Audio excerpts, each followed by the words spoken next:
मेरे प्यारे विद्यार्थियों, आप सभी को पता होगा कि मेरा YouTube चैनल साजन क्लासेस पे बहुत दिनों से जो है वीडियो नहीं आया है। उसका कारण था कि जो वो बोर्ड था उस पर अच्छे से कोई भी कंटेंट को मैं डिलीवर नहीं कर रहा था। उसके लिए मैं एक डिजिटल बोर्ड लिया हूँ और इसमें से जो है जितना भी इम्पोर्टेंट सब्जेक्ट होगा इंटर का, मैट्रिक का, जो भी एग्जाम पॉइंट ऑफ व्यू से बहुत इंपॉर्टेंट होगा उसका मैं पूरा डिटेल से एनालिसिस करने वाला हूँ। ठीक है, तो आप ये देख सकते हैं। अगर आपको किसी भी वीडियो में किसी भी प्रकार का कंटेंट में कोई कमी लगे या कलर में या किसी भी सवाल में आपको कोई कमी लगे तो जरूर से जरूर कमेंट करें ताकि उस चीज़ को हम सभी मिलके ठीक कर ले। ठीक है, और अगर आपको कुछ नया भी चाहिए, कोई सब्जेक्ट का कुछ इशू है, कोई सवाल का इशू है तो कमेंट में आप कीजिए।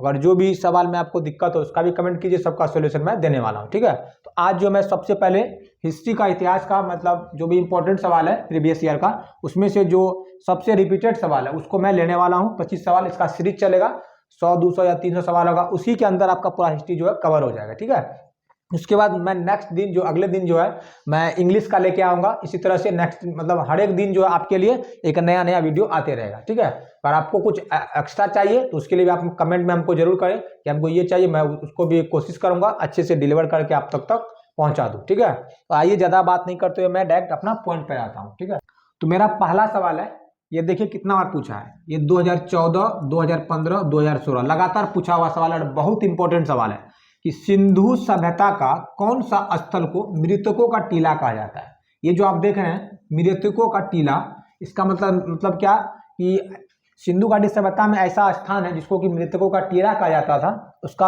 आंसर क्या होगा? ऑप्शन नंबर जो है सी हमारा इसमें सही हो जाएगा, मोहनजोदड़ो। ये जो आप देख रहे हैं मोहनजोदड़ो, ऑप्शन नंबर सी हमारा इसमें सही हो जाएगा। अब इसके बारे में हम लोग कुछ इंपॉर्टेंट फैक्ट जान लेते हैं। मोहनजोदड़ो का जो खुदाई हुआ था वो 1922 में हुआ है। कब हुआ है? 1922 में। और इसको खुदाई जो है कौन किया है? इसका खुदाई किया है राखल दास बनर्जी। कौन किया है? राखल दास बनर्जी जो है इसका खुदाई किया है। ठीक है, उसके बाद एक में इंपॉर्टेंट और एक बात है, हड़प्पा सभ्यता के बारे में आपको पता होगा। और एक बात इसमें जोड़ लीजिए कि मोहनजोदड़ो जो है ये सिंधी है ना, सिंधु नदी, ये सिंधु नदी के किनारे बसा हुआ है। ठीक है, मोहनजोदड़ो कहाँ बसा हुआ?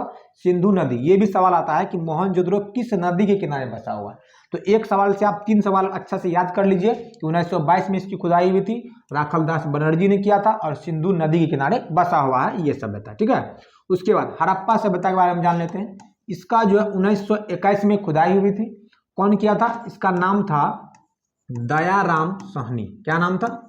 दयाराम साहनी जो है खुदाई कारक, जो खुदाई करता है उसका नाम है। ठीक है, और ये कौन सा नदी के किनारे है? ये है आपको रावी नदी के किनारे। कौन सा नदी? रावी नदी।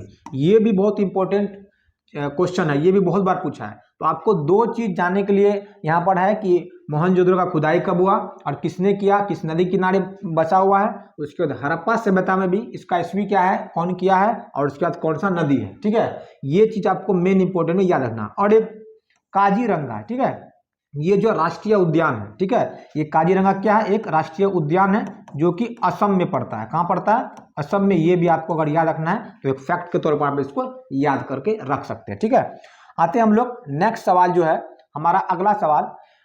ये भी अपने आप में इंपॉर्टेंट सवाल है, देख लीजिए 2013, 2015, 2016 ये भी पूछा हुआ सवाल, बहुत रिपीटेड सवाल है।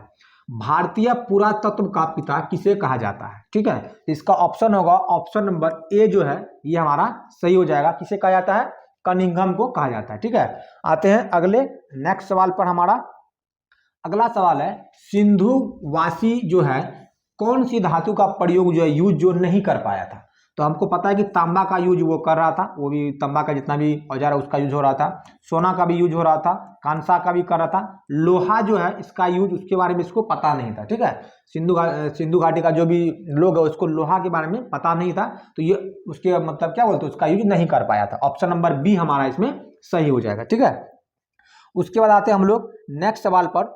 अगला सवाल होगा हमारा कि सिंधु घाटी सभ्यता नर्तकी की मूर्ति, सिंधु घाटी सभ्यता में जो नर्तकी की मूर्ति कहाँ से निकली थी? ये जो है मूर्ति लिखा हुआ है। ठीक है, कहाँ से निकली थी ये हमें, कहाँ से मिली थी ये हमें बताना है। कहाँ से मिली है?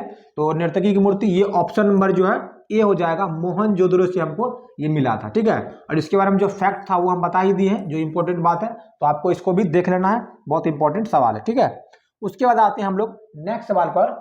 अगला सवाल है हमारा कि किसने भारत में सर्वप्रथम स्वर्ण सिक्के मतलब सोना का सिक्का जारी किया है, कौन सा उसका वो कौन सा जो है जिसमें कि सोना का सिक्का जो चला था। तो ये ऑप्शन नंबर सी जो है कुषाण हो जाएगा। कुषाण वंश में जो है सोना का सिक्का जारी किया गया था। ठीक है, ये भी बहुत इंपॉर्टेंट सवाल देख सकते हैं, 2011, 2013 और 2017 में पूछा हुआ सवाल है। ठीक है, तो जो भी सवाल रिपीटेड है मैं उसी को लिया हूं, और किस किस साल में ये पूछा हुआ है उसके बारे में आपको बताऊंगा। शक संवत, ये बात देख लीजिए, शक संवत का आरंभ जो है किसने किया था, तो कनिष्क जो है, कनिष्क, ऑप्शन नंबर डी इसमें सही हो जाएगा। शक संवत का जो है आरंभ किसने किया था, कनिष्क ने किया था। कब किया था, तो आप याद रख लीजिए, ये भी पूछा जाता है 78 ईस्वी पूर्व से। कब हुआ था, 78 ईस्वी पूर्व में। ये भी इंपॉर्टेंट सवाल है, और इसको ईस्वी भी आपको याद रखना, ईस्वी भी पूछता है कभी कभी। ठीक है, अगला सवाल आते हैं हम लोग, नेक्स्ट सवाल है हमारा, किसने भूमि का अनुदान की प्रथा की जो है ना आरंभ किया, मतलब अनुदान मतलब होगा दान देना, तो भूमि को जो दान में देने का जो ये प्रथा आरंभ किया, किसने किया था, तो सातवाहन जो है, ये हमारा ऑप्शन नंबर 20 में हमारा क्या हो जाएगा, सही हो जाएगा। ठीक है, आते हैं हम लोग नेक्स्ट सवाल पर। नेक्स्ट सवाल है हमारा, मनुस्मृति की रचना का काल क्या है, मतलब इसका जो मनुस्मृति की रचना की गई किस समय हुई थी, तो ये ऑप्शन नंबर ए जो है 200 ईस्वी पूर्व से 200 ईस्वी तक। देखिए ईस्वी पूर्व में और ईस्वी में अंतर होता है। ठीक है, ईस्वी पूर्व है ये, और ये ईस्वी है। अभी जो हम लोग चल रहे हैं, हम लोग ईस्वी में चल रहे हैं, ईस्वी पूर्व उल्टा चलता है। ठीक है, और ईस्वी जो है सीधा चलता है। तो 200 ईस्वी से 200 ईस्वी पूर्व से 200 ईस्वी तक में इसकी क्या हुई थी, रचना की गई थी, रचना का काल माना जाता है। ठीक है, आते हम लोग नेक्स्ट सवाल में, मृच्छकटिका किसकी रचना है, ये जो है एक किताब है, ये जो है लिखा हुआ है, किसके द्वारा लिखा गया है, तो शूद्रक के द्वारा, जो ऑप्शन नंबर 20 में ये हमारा सही हो जाएगा। ठीक है, कालिदास जो है एक इसका बुक आता है, बहुत ही फेमस है, मेघदूत। क्या नाम है, कालिदास का मेघदूत, बहुत फेमस है, ये आपको याद रख लेना है, बहुत इंपॉर्टेंट सवाल, ये भी आपको बार बार पूछा है। ठीक है, तो इसमें आपको याद रखना है। इसका आंसर क्या हो जाएगा, 9 नंबर का आंसर हो जाएगा बी, शूद्रक। आते हैं हम लोग नेक्स्ट सवाल में। अगला सवाल है हमारा, चैत्य क्या है, ये जो है चैत्य, चैत्य क्या है, तो ये पूजा स्थल है, ऑप्शन नंबर डी हमारा इसमें सही हो जाएगा। चैत्य क्या है, एक पूजा स्थल माना जाता है, यहाँ लोग पूजा करने आते हैं। ठीक है, आगे हमारा है नेक्स्ट सवाल है हमारा, अगला सवाल, 12 अंग संबंधित है, जो किससे है, 12 अंग जो है किससे संबंधित है, तो वो जो है जैन धर्म से संबंधित है, 12 अंग। ठीक है, इसमें एक इंपॉर्टेंट फैक्ट है कि बौद्ध धर्म, तो एक सवाल आता है, त्रिपिटक जो है, त्रिपिटक किससे संबंधित है, तो त्रिपिटक जो है बौद्ध धर्म से संबंधित है, ये भी आपको इंपॉर्टेंट बात है, ये भी आपको ध्यान में रखना है। ठीक है, संगम साहित्य की रचना कहाँ हुई थी, संगम साहित्य की जो रचना की गई थी वो कहाँ हुई थी, वो हुई थी दक्षिण भारत में। तो संगम साहित्य का जो रचना कहाँ हुआ, तो ऑप्शन नंबर सी जो हो जाएगा हमारा सही हो जाएगा, दक्षिण भारत में जो है इसकी रचना की गई है। ठीक है, नेक्स्ट है हमारा अगला सवाल कि सातवाहनों का सबसे महान शासक कौन था, सातवाहन जो वंश चला है उसका सबसे महानतम शासक के बारे में अगर पूछेगा तो गौतम पुत्र सतकर्णी, ये सतकर्णी है, क्या होगा इसका ऑप्शन, गौतम पुत्र सतकर्णी जो है सातवाहन का सबसे महान शासक के रूप में इसे जाना जाता है। ऑप्शन नंबर सी जो है इसमें हमारा क्या हो जाएगा, सही हो जाएगा।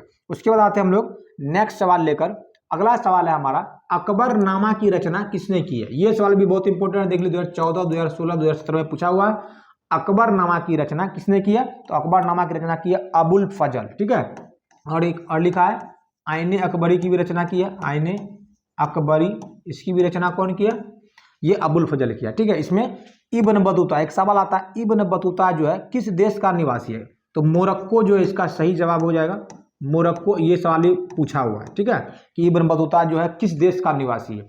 अल बरूनी जो है ये किताब उल हिंद, एक किताब लिखा है, किताब उल हिंद, ये जो इसका लेखक है, कौन है, इसका लेखक है अल बरूनी। इतना आपको इसमें जरूरी जो जितना भी पॉइंट है वो याद रखना है इसमें। ठीक है, अल बरूनी और इब्न बतूता के बारे में इतना आपको याद रखना है।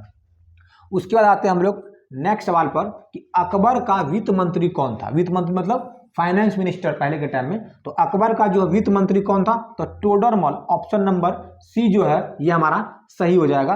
और अबुल फजल के बारे में अभी आपको बता ही दिया है, तो वो आईने अकबरी का रचना किया, और अकबरनामा का तो वो आपको इंपॉर्टेंट है। ठीक है, ये सवाल ही बहुत बार पूछा, देख लीजिए 2015, 2016 में लगातार पूछा है। अगला सवाल हम लोग आते हैं 16 नंबर के सवाल पर।